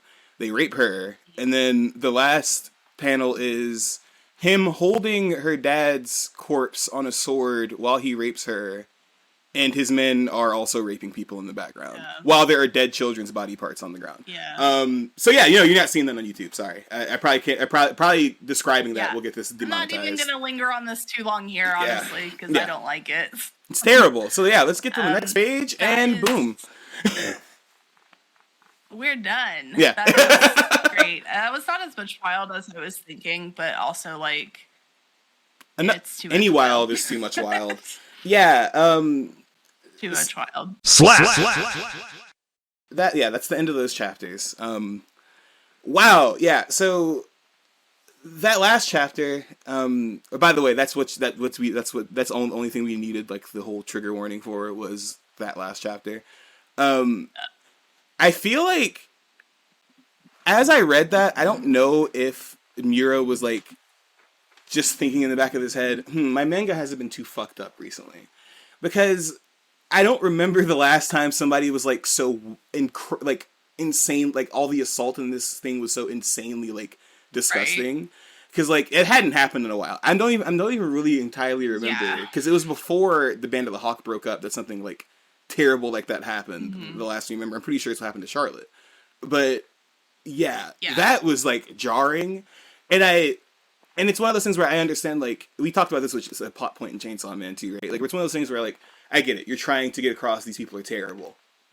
But, like, that whole sequence was just, like, disgusting, especially using the fact that it's this farmer's daughter we just met, and then the last panel is a very grotesque rape scene. Like, if people can't see it, like, the final panel is straight up, like, a rape, like, panel. Like, that's the whole thing, right? So, and it's very graphic. It's, like... It's incredibly graphic. It's really horrible. Yeah, and like I said, there's dead kids in the picture, too. Like, it's a lot. Yeah, it's like her mom and her sister are also being raped in the background. Like, there's a lot happening in that picture. And, like we always say, and, like, this is what... Whenever I, like, try to talk about this with certain Berserk fans, like... I'll be like, I don't like wild. I don't like the scenes with wild, and it makes me uncomfortable. And I'm aware that that's, like, the point of wild, but also I think there is some excess. And what they always tell me is like, well, like, you know, it's supposed to prove, like, how inhuman he is and, like, how cruel the monster stuff can be, you know? Yeah. And I'm like, okay, but we didn't get that with Zod. And we didn't get that with Skull Knight. We didn't get that with Skull Knight. We didn't get that with these people, so... No. I don't feel like it's necessarily necessary, and I get, like, I could say necessary a lot this time. Everything's very unnecessary. Necessary, but yeah, it, I don't know, like, it just, I feel like Miura, in some ways, was trying to kind of set Wild apart from, like, Zod and, Skull Knight, because they're kind of, like, and we'll find out more about them later. They're kind of two distinct entities in, like, this overarching supernatural ongoing plot. And they're a little different from the others. But, like, what we saw with, like, the, like, Moth Girl and everything in the scene where Rickert's, like, entire group is getting murdered and put into a ball, which I like did not realize until Chevall pointed out. I keep thinking about that, and I'm like, oh yeah, that is exactly what's going on. But I thought it was just like a weird, like abstract way of looking at it. And I'm like, that shit's crazy, but no. Either way, it's cool. But you know, like we have that like mass murder scene, which is also terrifying. But we haven't really had like explicit rape in a while in this capacity. You know, like we did have Charlotte, the whole scene with her dad, and even honestly you can argue like the scene with Griffith. Yeah, Guts' rape.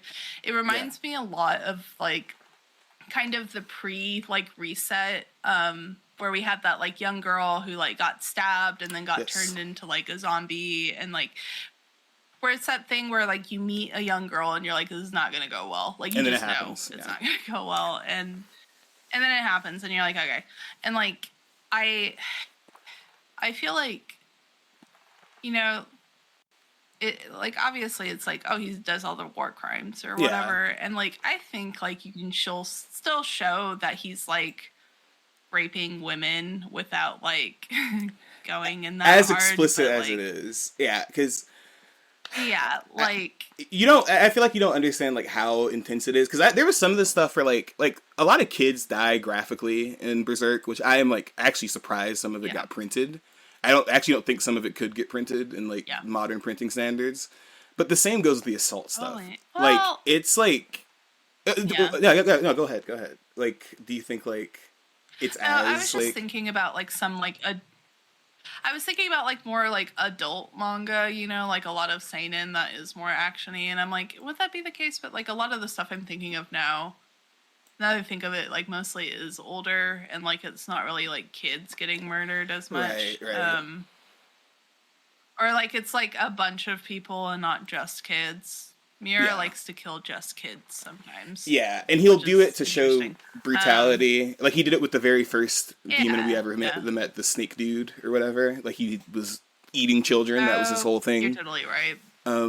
Yeah, and then which is looking back on it, I'm like, I was a little anti-Semitic, actually. I can't remember if we talked about that at the time. We didn't talk about it at the time. The weird lizard people thing, and we can go more in depth on that another time. Thing. It comes, because that does come back up. So there's some like anti-Semitic stuff where like it's one of that stuff is always weird to me, because I feel like I've always known that was like anti-Semitic stuff, but I feel like it's gotten so far away from the source material that some people just think it's like supernatural stuff, and like so. Like, that's just the thing, like, we can go more in depth about it, but, like, people who don't know, like, whenever you see stuff about lizard people and stuff like that, that is directly anti-Semitic, like, conspiracy bullshit. And, like, YouTubers and stuff make jokes about it, because, blah, blah, blah, blah, because they don't do their research or they don't care.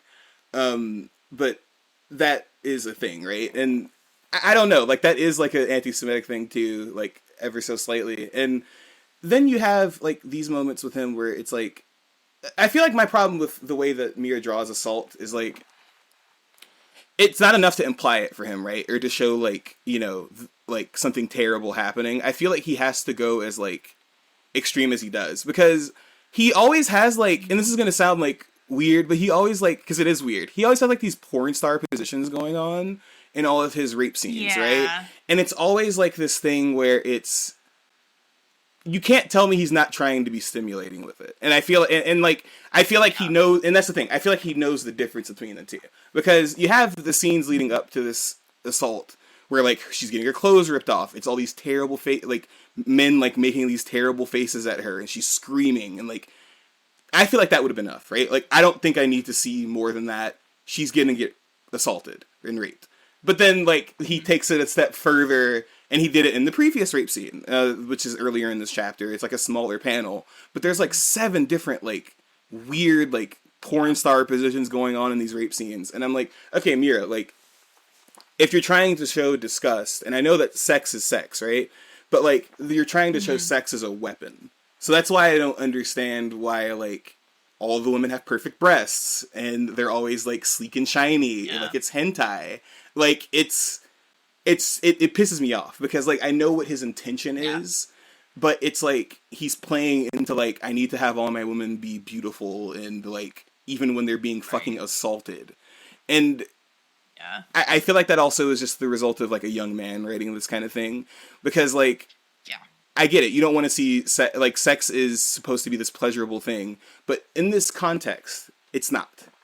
So I feel like this is when you need to remove that from it completely. And if you're going to have these scenes, like if you're going to be explicit, why be that explicit, right? Because I'm not saying you can't have rape scenes and things or like have those kind of things shown. And I feel like that's not what either one of us is saying. I think it's more so like it's the way he does it in my opinion. Like it's those very like porny like goggles he puts on everything, because like okay, she's already the farmer's daughter. You already got people who have weird thoughts about that, right? And then now she's got perfect breasts while she's getting raped by a monster. Like I'm not entirely in perfect back muscles and she's sweating sensually. Like what are you doing? Like what's going on here? Like it's really tiring, and like I think you hit on like what the core issue is. Like it's drawn to be titillating, it's drawn to be sensual in a weird way, and like while in some ways I think that could potentially like be a disconnect and be disconcerting for the reader, that's not what's happening. Like it's being depicted not like as a good thing, but like, you know, there's nothing to like indicate necessarily that like obviously everything is going on, but I was kind of talking about this with Sasha earlier about some other stuff where like there are things that are like catered towards a certain kind of person, right? And like for people who aren't versed in that, it just seems like a bad thing, or like they're like, oh well, it's actually about this and this is the deeper meaning to it. And I'm like, no, the deeper meaning is that like it's jack off material, you know, like that's all it is. And that's what bothers me about like these earlier scenes with Miura stuff. And I do feel like he starts to shift like somewhere a little bit later on. And you can start to see him like much later. But you start to see like a shift in things. You start to see like a little more grotesqueness. You start to see like him toning it down in a way where it's not like taking away from like the horribleness of it. It's just it's not as sexy. Not putting it through that same lens. Right. Yeah. Sorry, I had to swallow some water. But like with these scenes in particular, like I think if this was drawn slightly differently, like I think if it was, it's almost not grotesque enough for me, you know, like you were saying, like there's just too much polish to it, which is why like I'm like, oh, this feels like porn, like you said. And like when I talk to people about it who like aren't used to like have not been in fandom, so do not know like about people who like enjoy rape porn and stuff like that, you know, like, or like that's they don't thing. like consume that kind of thing. To them, they're just like, yeah, it's just like a horrible thing, and they don't pick up on the context, even though it's like kind of there and they're kind of aware of it. And like I feel like this happens with a lot of stuff, but this is what I've really noticed with Berserk, is either it's people who enjoy this kind of thing, so they're going to justify it, or, and I'm not saying like they enjoy like rape necessarily. It might just be that like something about it that they enjoy. It's titillating to them, but they don't want to like admit that. Yeah, or like they're like kind of wrestling with that, or it's people who are like unversed in it, and those are the people who argue with me the most about it, where they're like, no, it's like this, and I'm like, no, it's not. It's literally drawn like it's drawn like hentai. Like I feel like that's the thing people don't understand. Like, and hentai has like very like hentai has a look about it. Like it's like how porn looks a certain way. Like it is directed a certain way. Like it's like the shininess thing I talked about. That is not a thing that happens on women's bodies in this fucking manga unless it's a sex scene, or unless it's meant to be taken sensually. Like, Casca doesn't look like that all the time. Like, oh, she's sweaty, and it's like... Yeah, like, did you need to do that? like, Casca doesn't look like that all the time. She only looks like that when she's naked. Like, and that's, like, the perfect example for that. Like, Casca is in the comic 95% of the time not naked, looks fine. He drives her in weird positions sometimes, whatever. But, like, the way the tone of his drawing shifts when those things happen is like a note you should take, because I get what you mean. Like I get people who aren't like don't know that, right? Like I guess if this is your first manga or something, I feel like this is like a thing that people give excuse to manga and anime for, is they're like, oh, it's just weird, like that's just the art style, you know, like that's just what they do, like that's why it looks like that.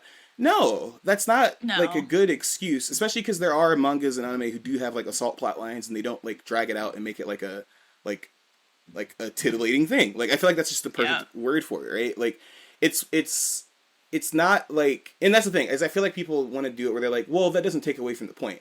It does. It does kind of take away from the point. And yeah, it does. it's not like I don't get the point. I understand the point. Wild is equivalent to, in his group is equivalent to like Black Ops, or like basically like or if we're gonna take it like actual like comic references, like the X-Force. They do shit that nobody should be caught doing. They do like illegal shit. They do fucked up shit that is so bad the king doesn't even want to see it. Like that's the point. Like it's the equivalent to like military groups that nations have where they don't tell us what they're doing because it's like actual war crimes, right? There's other ways to convey that without having sexy farmer's daughter get sexy raped. Like that's not the fucking move, right? Like we have a contrasting fucking scene. You have a boy get raped at the beginning of this manga, and it does not look like hentai. It doesn't. Homeboy who's the black stereotype, his skin isn't glistening, he doesn't have big pecs. It's not any of that, because it's supposed to be jarring and nasty and disgusting, and it is. That is not carried out for a lot of the other assaults in this manga, specifically towards women. None of the female assaults are treated like that. It's not a thing where we flash to after the rape, because that's what we did with Guts. If anybody forgot, the last thing we saw was him about to be raped, and then the next day happened. We did not actually see the assault take place. Miura, for some reason, shows us the assault take place with most women, if not all of them. We know the reason. Yes, and it's because it's supposed to be. It's misogynistic, and it's to basically, I want to draw naked women, even if it's at their fucking expense, right? So I feel like what I want people to like, when I get mad about this stuff, I feel like people are like, I feel like you can just easily misconstrue this as like, oh, you're a prude or whatever, right? And it's like, no, I'm not a fucking prude. Like, that's not what it is. I'm not saying don't put sex or rape or assault or any of those topics into your media. It's when that dichotomy is there for men and women, and it's very obvious, and it's fueled by like it's just like perverted at that point. Like it is like, I'm mad at Wild, but I'm also mad at you for feeling like you had to explain Wild with a full page rape scene. Like that isn't just like like a full on, like as explicit as possible rape scene. Like it's so, and even before the chapter before ends with him having an orgy, and he's just throwing women around like objects, and they all have the same body type. They're all drawn like the woman who's in the rape scene. So like, even though like we're assuming they're like prostitutes or something like that. We don't even know. They could be getting raped too. We don't know. We don't fucking know. Like, so like, and he's choking one of them and then throws them to the side. And like, that's the thing, is like, that was also meant to show brutality, but at the same time we're showing a bunch of nice looking asses and vaginas and smooth bodies and everything. So I feel like, as we're talking about this, I feel like if people, like when people ask me my biggest thing about Berserk, like a problem I have with it, this is one of them. Like the way women's assault is treated in this is like inexcusable, especially when you see how like the male characters are treated with their assaults. Like it's either not shown, or it's like, look at what he did, look at him self-harm himself in this river afterwards, and then, you know, ones we haven't even seen yet, or every time Casca gets her shirt ripped off, it's like, oh, look at these titties. It's like, and then she's fine. Oh my god. Yeah, and then she's okay. It's fine. We get one of those moments in like 2 chapters. Like it's. Oh yeah, we do. Yeah. And sorry, just I feel like this is like the root of like, this is like one of those things where like people give anime a pass and manga a pass for things. I feel like Berserk was doing the work to have that effect like back in the day. Like this is the type of shit people were just like, that's just manga. That's just the Japanese art. We don't know. And it's like, no, dude, like. Other people are doing it in different ways. Like, it doesn't have to be like this. Yeah, it really doesn't. And, like, I think one of the, like, very frustrating things for me with this is, like you said, like, we see stuff with the guys all the time. Or not all the time, but several times. We've seen at several points with the guys where it's, like, here's this respectful thing. Or, like, you know, here's a horrible event. Here's how they dealt with it. And you're like, oh, it's a very human response, you know? But, like, the women aren't given a chance to really have a human response to it for the most part. Charlotte kind of is because she was traumatized afterwards. Mm-hmm. But even then, like, we don't really see that for the most part. We don't get to see her, like, recover from her dad, like, molesting her. We don't get to see her, like, struggle with, like, any part of that. It's just kind of like it's a part of her and we're aware of it, and it's a little bit handled than the stuff with Casca, but not by a lot. And like, I don't know if any of you think we're being like, who are new, who think we're being like really picky about this. We've talked about this at several different points in the manga, where how Miura treats women, how he draws women, how he treats sexual assault when it comes to women. And it's always this consistent thing of, we wish he would treat it seriously the same way he treats, like, Guts' rape, which is very serious, has long-lasting repercussions. He's still dealing with, like, the effects of PTSD. And it's well done. That's really good. Yeah, it's well done. Griffith is also dealing with the effects of PTSD. It's pretty well done. Yeah. It's not, like, likable, which is good because it makes him a more interesting character in a lot of ways. But, like, it's done well. Casca doesn't get that. Charlotte doesn't really get that. No. And, like, honestly, like, a lot of the other women we see raped are killed. And so we never get that from them either. Also, they're minor characters. So there's some stuff later that I can think of where I'm like, this is getting better. And I feel like he hit the shift in it where he was like maybe getting older, maybe starting to like change some of his like scripting, maybe just, you know, just realizing things that he wanted to like convey were not being conveyed, because like I think obviously he did intentionally create these scenes this way, right? Yeah. But I do also think that like as a young, assumedly straight man, like that's what you're kind of given a lot of the time, you know? Like, it's presented as, like, a normal thing in, like, movies and shit.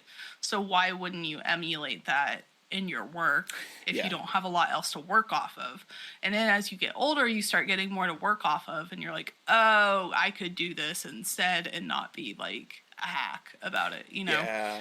And so I do think that is part of it. Like, I'm not, like, being like, oh, well, it's just, like, you know, like, the cultural landscape of, like, the world or whatever. People say that.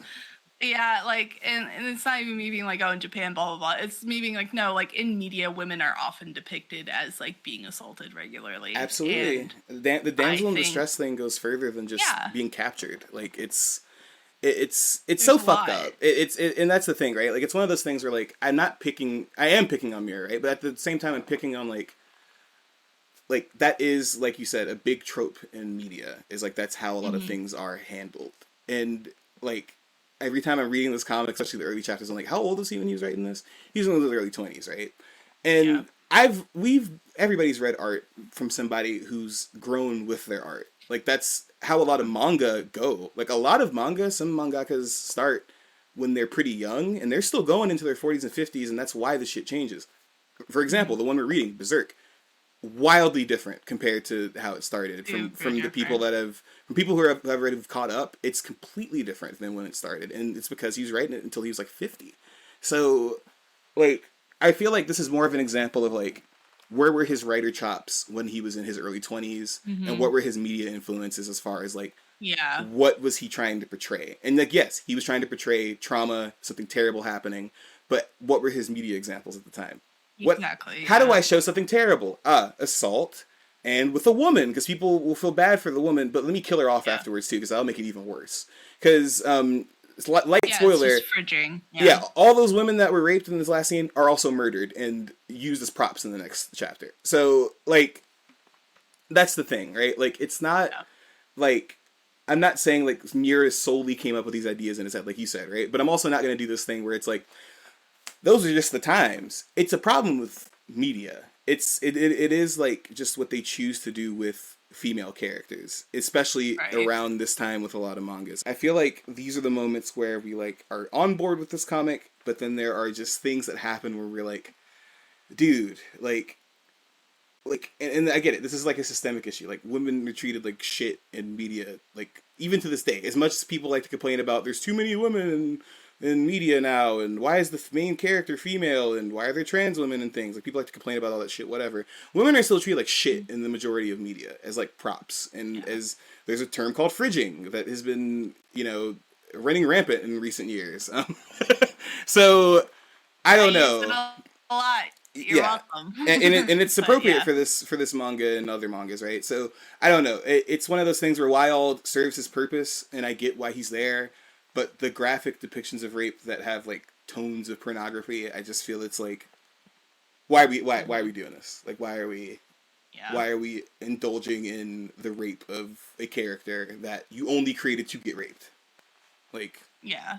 And it's just lazy after a point, like you just hit a point with that kind of thing, and you're like, like a lot of the criticisms I have for Chainsaw Man, this is just a lazy way of doing it. Mm-hmm. And I don't know, like obviously there's all like the other critiques we have about it, but like one of the reasons it just sucks is because it doesn't mean anything, like it doesn't have the meaning that it wants to have. It's very empty because it undercuts itself by being sexy instead of being a horrific event. And which is why Guts stuff hits differently and Griffith's shit hits differently, because it's not porn. So exactly. And I mean, I don't know, I feel like there's so many examples of assault scenes in things that are good and bad these days that it's easy to tell the difference. Like most last couple movies or things I've seen where there were assault scenes were handled in a way where I could tell it was done for like an effect or whatever, but it wasn't like this, where it was like I'd be hard pressed to find a movie that has a rape scene in it that is like this, like pornographic, if that makes sense, right? Like from what I've seen in movies personally. Now, if somebody has a correction, please tell me about it so I don't have to watch it. But I haven't, like, it's one of those things where like I know this can be done better, and this isn't the way to do it, if that makes sense. Yeah. I mean, like. Yeah, like we get like Game of Thrones TV stuff, but that's that's the number one offender. That's the same. That's what this is, the level this is on to me, which is why I don't like it, because it's pointless. It feels bad. You. That is the number one offender. It doesn't give any impact. Mainstream media is the best example of this. As far as that was Game of Thrones, a lot of those rape scenes are very sexualized.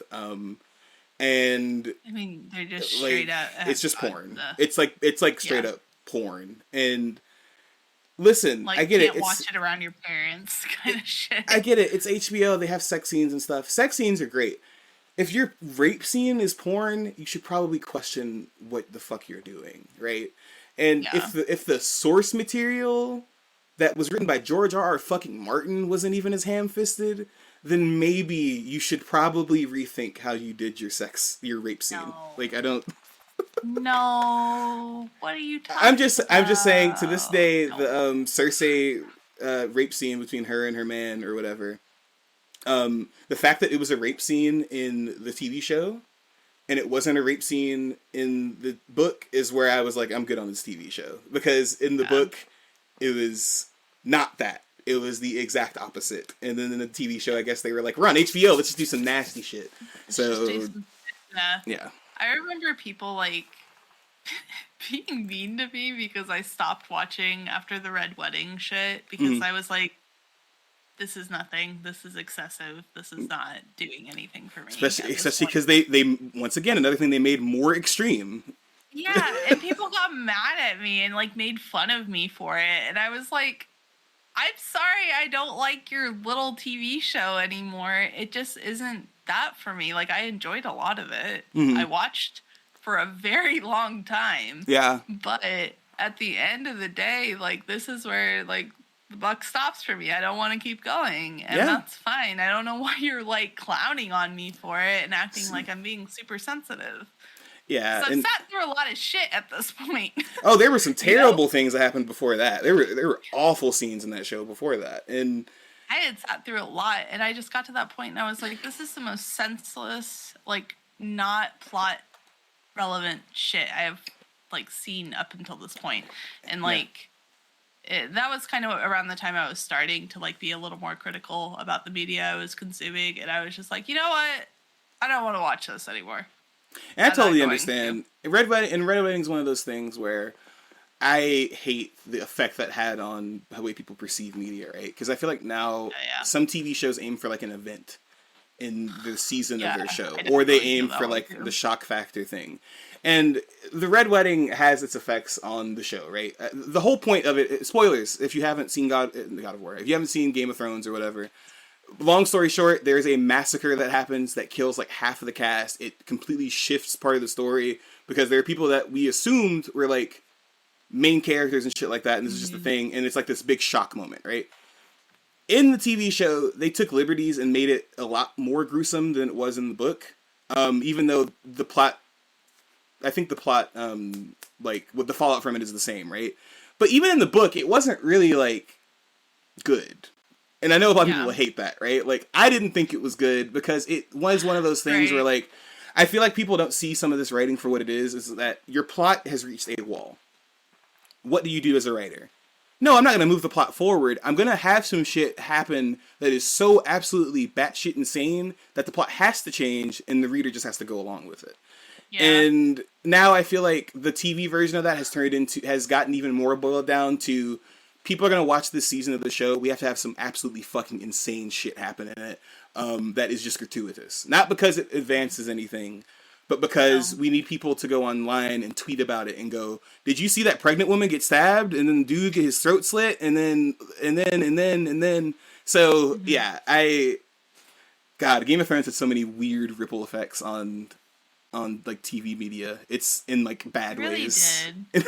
Yeah, like even with the ending it had, and with how people are just like, you know what, I'm done. I'm not even going to talk about this show anymore. Like, it died in like a lot of people hated it. Impressive. I was like, what the fuck? Because like I think around that time, like around when it like had really faded out, was when I started working at Hot Topic, and I like realized like there was no merch at all for Game of Thrones. Amazing. And that was insane to me because it's Hot Topic. They like run all the shit popular into the ground. Yeah. Nothing. That's was fucking crazy. It's so wild, and to me. To this day, I still don't see the point in. I know Game of Thrones is the first one to do it, so like I don't see the point in having something based off of source media, and the source media is not fucking finished. I don't get it. I think it's money hungry. I think it's just a way to keep something going so you can make cash off of it. That's why they're making the prequel TV show right now. Like, it's just shit to keep shit going for the sake of it. And the fact that George R.R. Martin was just along for the ride for it is also disappointing because it shows how much worth he sees in it too. He hasn't even fucking finished the next book. He doesn't care. He doesn't care anymore. He doesn't care. And I feel like that's the hard truth that I feel like a lot of like people who are like, we need that next book. Bro, he does not. I really feel like he doesn't care. It's already ended in a lot of other people's eyes. Like it's ended. Like, that was the ending, or one of his endings he had. You kind of take all the gas out of your fucking tank when you do that. Like, why would you want to finish it at that point? Like, so I don't know. People like, hated it so much. Like, if any of those elements was in his thing, they would be like, why is this here? I fucking hate this. Like, exactly. I feel like that's a lot of pressure. Like, I don't like George R.R. Martin. I want to make that absolutely clear. But, like, I feel like a little bit bad for him in that respect because, like, as a creator, as a writer, as an artist, like, you have this work that potentially had some of that stuff in it, and then you saw the reaction to it because it was handled so poorly. Absolutely. And also it sucked. And you're just like, fuck, okay, why would I put this out? Why would I think of another thing? It's just going to feel tacked on, you know? Like, I think there's just, like, there's a lot of theories behind that, you know? But, like, I really just feel like he should move on at this point. I think he kind of has. He's written several books. I think book writers should be able to detach themselves from series in the same way comic writers can, you know? Because, like, I feel like with comics, it's a little more acceptable to, like, end a run of something and just be like, we're not doing this anymore, either because you're not getting funded anymore or because, like, you don't want to do it no more. You know, like, it happens sometimes, and it's sad, and I don't like when it happens usually. Sometimes I'm thankful because I don't have to hear about it anymore. But, you know, like, for the most, like, you know, like with My Hero, but, like, in general, I just think it should be more acceptable for artists to be like, this is not a work that I want to put anything into anymore. And maybe I will someday. But for right now, I'm not going to. And I Yeah. think that should be more acceptable for book series. But book fans are so fucking weird. Book fans, I feel like book fans now I feel like just because we're also aggressive, like in other media, we're also aggressively used to getting things very often. That like I always thought it was weird that people were on George R. R. Martin's dick for the next book, because I was like, do y'all know how writing works? Like, people don't Takes a usually long time. pop a bunch of Yeah. books out like the Twilight writer did and shit. Like, that's not what people usually do. That used to be looked down upon. Yes. In like book stuff. And It now was y'all- why are you doing it so quick? And now, what are the most popular books on TikTok? Motherfuckers who have like 30 books on a goddamn shelf, and you can go read all of them in a day. So Colleen Hoover, Jesus Christ. yes, Colleen Hoover. So that's exactly who I was thinking of. So I don't know, man. I see stuff that like it's just one of those things where like these big big pieces of media, whether it's Game of Thrones or Berserk, I feel like they've developed tropes that have gotten worse over time, right? Yeah. Like, I feel like even Game of Thrones is like, you know, I feel like it was always a what shocking thing is going to happen in this episode kind of a thing, right? And we've already seen several shows try to just bite off of Game of Thrones completely, or, you know, promote themselves as like, this is the most intense thing you're going to see, right? And I feel like that's just bad for a lot of like stories, because I feel like some of those things are like especially if your thing was like a book, like you were trying to tell this big story, and now you're boiling it down to yeah, this one guy gets his head crushed in some dude's hand, and it's really funny to see. I feel like that's just like, all right, well then I'll just go watch like fucking live leak videos or play Mortal Kombat if that's the case. Like, what the fuck am I? Go play Mortal Kombat. Yeah, like what the fuck is the point? So I don't know. I this is one of those moments where I was reading this part of Berserk specifically, and I was like, yeah, this sucks, but I really am still gonna keep reading it because you know, I want to see how it changes over time, because I feel like that's what keeps me going sometimes with Berserk, is like, I know, I feel too. we're decades behind at this point. Like, the point that we're at in the comic is like years behind what's happening now. And I think it's interesting to see how a male writer in his early 20s, like how he may have shifted his writing style over time, because I feel like sometimes when we talk about art, we kind of say like, well, men can't write this perspective, they're all bad at it, and like I feel like that's giving men slack. Like, oh, they're just bad at it because they're raised that way and that's how they see a lot of things. So male gaze, blah, blah, blah. And I feel like that's not like a gender-based thing. I feel like it's like based on your experience as a writer. Like, it has nothing to do with women who write absolute dog shit, like Colleen Hoover. And they write terrible women. Oh my god. Do you mean there's women who write bad women? J.K. Rowling? So, I mean, yeah. What do you mean Twilight is misogynistic? What? Women could do bad things for women? Oh my god. What? So I don't know. I feel like that's why I keep liking to like read this, is because I feel like we've kind of like, some people like to pigeonhole a lot of art like that, and I've seen these opinions where they're like, oh, it was written by a white dude, or it was written by this, so that's why it doesn't have that perspective, or that's why it's not as good as such and such. And I'm like, that's giving the writer an excuse. And I feel like we're gonna see things from Miura where it's like, oh, he did improve on that. Did he retcon that old thing? No, because it's still his writing, and I feel like part of this journey is seeing not even Miura specifically, but like how a manga writer can grow their character development and shit, because we're still not past some shit that we both think is like egregious. Like, we're not even all the way past this stuff, and we're not going to be past it for quite a while. So I'm still like, I just want to like put that out there. Like, I feel like, you know, part of it is seeing how writers develop despite like our preconceptions about like, you know, oh, he's gonna be a shitty writer because he's a dude. And it's like, well, yeah and no. Like, I guess if we're gonna be that lazy about it, then we could just say like, yeah, every male writer writes women terrible, end of story. Like, and that's just like unfair to the reader themselves. So yeah, and like, I don't know, like I'm sure there are. No, I'm kidding. No, there are men who write women well. They're somewhere. And you can tell they're like they're out there. Could I give you a name right now? No, but I'm kidding. I don't know. They're somewhere I'm out looking. there. I don't know. But yeah. And you're like, I don't know, but like, I have consumed works at some point in time where I'm like, this was pretty well done. I can accept this, you know, and like. Is that usually when a woman writes it? Yeah, definitely. But like, occasionally it's when it is a man. And so like, I think giving people that excuse is kind of like in line with like, artists who don't draw fat people and people making an excuse of like, oh well, like it's different, it's hard, like they don't have to do it. No, it's not. And Shut I'm the like, fuck no, up. they don't have to do it, but like it's lazy. Yeah. And that's kind of how I feel about this too, where it's like you don't have to write good women, but you're being lazy. Like you could if you really wanted to, but you won't. So that's what it boils down to for me. Yeah. Yeah. I think that's well said. It's one of those things where it's like, yeah, well, duh, but I like to see more out of the things I consume. So yeah, I expect more from you because I think you are like a good author, a good writer, artist, whatever, and I trust you to a degree, but if you don't want to do that, that's fine. You can prove me wrong all day long. Yeah. But yeah, I just won't be reading anymore. I Exactly. won't be reading anymore, but like, yeah. Yeah, exactly. Yeah. I don't know. So next time on Berserk, we will see more of Wild and his boys. Sadly, Oh, yes. He's going to be here for a minute. This next part is crazy. It's got some cool action scenes. Got a few things I really don't fucking like either. So there's going to be plenty really to talk about. Yeah. God, I think we have at least like 20 chapters left of just like stuff that I'm genuinely not really looking forward to for the most part. The next and like yeah, there's some good shit, but honestly I would say like 30 to 40 chapters is probably going to be a little bit of a rough ride for us. So, yeah. If you guys were used to that hiatus or things like kind of taking a little bit of a slower turn because it's just got killing some dudes and sex with Casca and it's all that all ends. It's starting to it's gonna get rough after this. Yeah. No.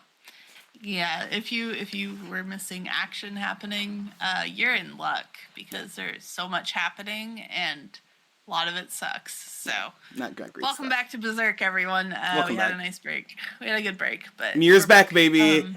We're back. It's so funny saying that because like Guts has been killing people this whole time. No, he has. Like, he has. With like the jail keeper or the torture guy. We had like the obviously very horrible thing with Griffith. And then like looking forward, I'm like, you know what? That was great. Worse. I'd love to go back to that. That would be awesome. It somehow gets even worse. So Miura's good at that. Miura's good at that. I still recommend and at the end of the day I still recommend Berserk. If you're interested while we're reading this or have watched any of this and you're like, I want to pick it up.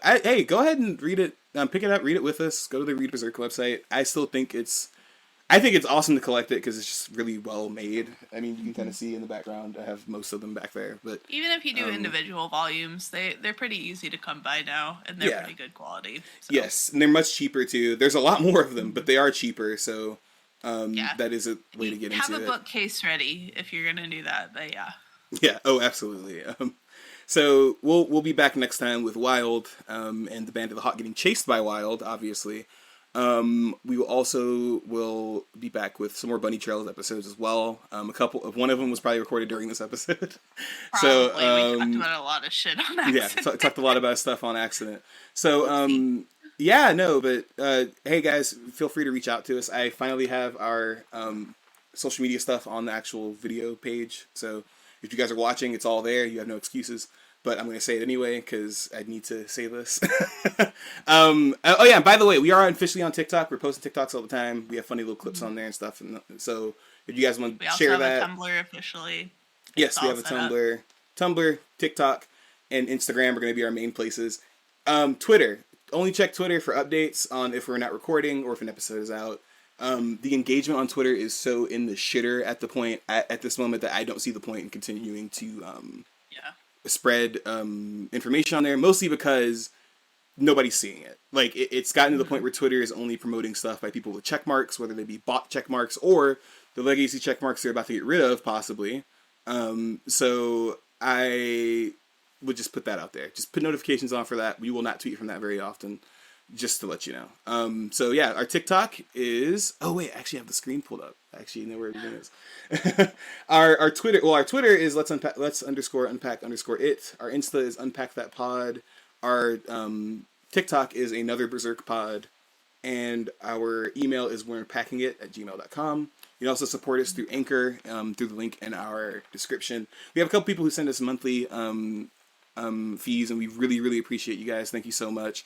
We actually just recently made that donation to Buckle Bunnies that we meant to make before, added a few bucks to it as well. So that donation was made. Thank you guys so much. Just to let y'all know that the donation was officially made. So we couldn't have helped you guys. We couldn't help do that without you guys. So thank y'all so much for donating that money. Thank you very, very much. And yeah, so yeah, just keep in touch. Yeah, go ahead. Our Tumblr is also we're unpacking it at .tumblr.com. Yes. That one is also we're unpacking it. Yes, that one is also gonna have episodes up there. We'll have updates there, different stuff that'll be retweeted. If you want to be like more interactive, I would say check on us more on TikTok and more on Tumblr and Instagram and TikTok and all those places probably.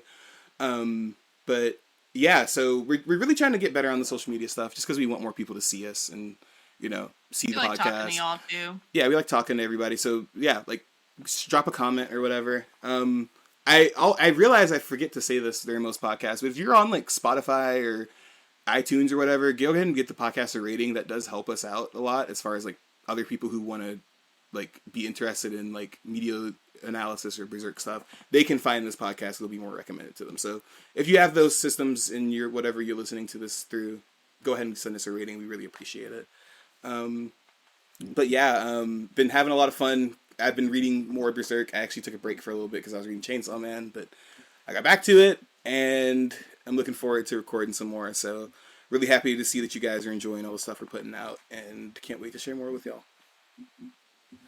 We'll see you guys next time, and catch you online hopefully at some point. Yeah, catch you online. We should have, I don't know, we might have a Twitch stream coming up soon, but just check our Twitter and stuff for that stuff. We'll update you guys on that. But yeah, thanks for tuning in to episode 35. I think I got it right this time. Yes, 35 of Let's Unpack That.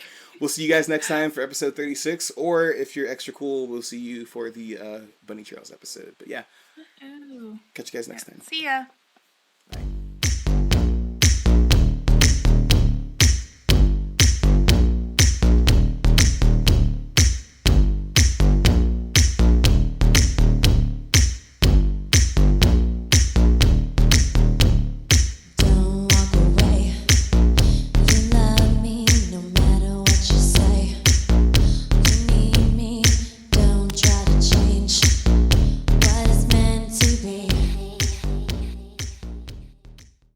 Game over!